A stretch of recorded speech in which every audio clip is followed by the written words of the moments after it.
Hello, Sydney. Thank you for submitting this 16-mark question on the main reason why William was able to keep hold of power was his ferocious punishment of rebels between 1066 and 87, which is his reign as King of England. And how far do you agree? So, of course, two prompts that you should use in your answer: changes in land ownership and the use of castles. And you should also include at least one more point of your own. So let's make a start here. It's a very good introduction. Many historians argue that William's brutal and cruel reactions or responses towards rebels, let's just keep it simple to rebels rather than rebel groups.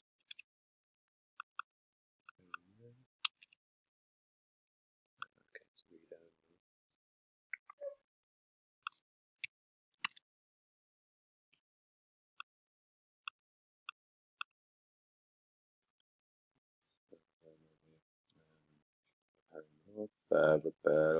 rebels, we'll get rid of that. Was the main reason he maintained a stronghold over England during his reign. Very strong start, clear sentence, yeah, clearly setting yourself up for the rest of the answer. For example, after initial resistance, he set about systematically destroying large parts and the harrying of the north. This completely destroyed rebellious forces in the north, however, can also be argued in his implementation of various policies that changed.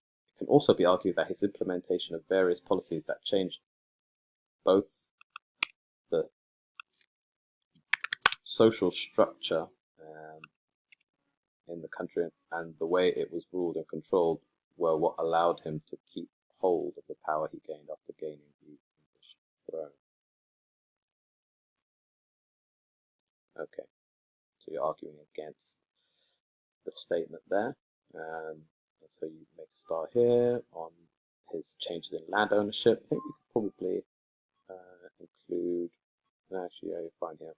By putting in place a feudal system, William was able to own all land. Okay, very clear about loyalty, etc. Maybe include something here about some of the people he gave land to, or the Marcher earldoms and the role that they played.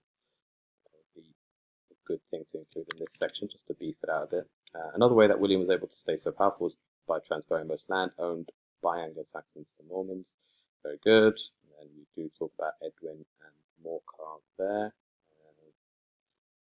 Perhaps include a point about the people that he transferred land to. So maybe mention someone like Robert de Clare or Odo and the role that they played in William keeping hold of power. So when he returned to Normandy in 1067, Odo acted as his regent, essentially, as viceroy, in place of the king, not regent, viceroy. And that was one way that he managed to keep hold of power, by giving large amounts of land over to very loyal supporters who he could entrust the kingdom to in his absence. William's ferocious punishment of rebellious forces may have helped him lessen. Helped him lessen the likelihood. Okay. This is not a complete sentence, so change that. System actually been in place, allowed him to have far more control over England as a whole.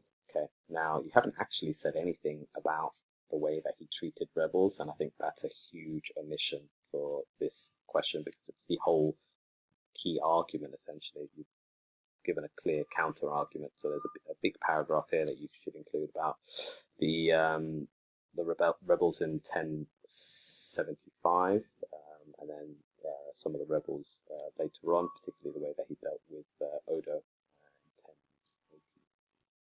Yeah, Odo's arrest in 1082 and the way that he was dealt with, and how that made him that gave other people in England the impression that no one was more powerful than the king or who could afford to disobey him.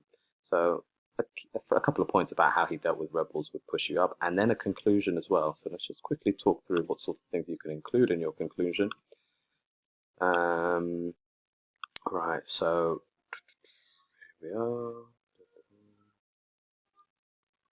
So what you need, of course, is a statement which offers your judgment, your parameters for your judgment as well. So what you think, and why you think that's important, and then justify it very briefly over the course of a couple of sentences, which refers back to the key points that you raised in your argument. That's what you need to stay consistently at level 4. At the moment, your answer doesn't get into level 4. It's actually reached at level 3, probably at about 12 out of 16. A, because of the absence of a clear counter or clear argument with agreeing with the statement, and then a conclusion at the end. Yeah, you can see this answer on a completely different question, but just look at the way that it's structured.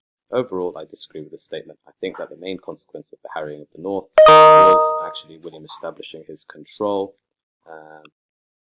because it gave him a huge impact on the future of England. Therefore, X, Y, Z, and this is why I think that it was the most important consequence. So just pause it, have a look at that question, answer rather, and then see what you can do to match that level of clarity. I think you've done that throughout the rest of your answer, but it's just a bit of an omission which is holding you back. Good luck.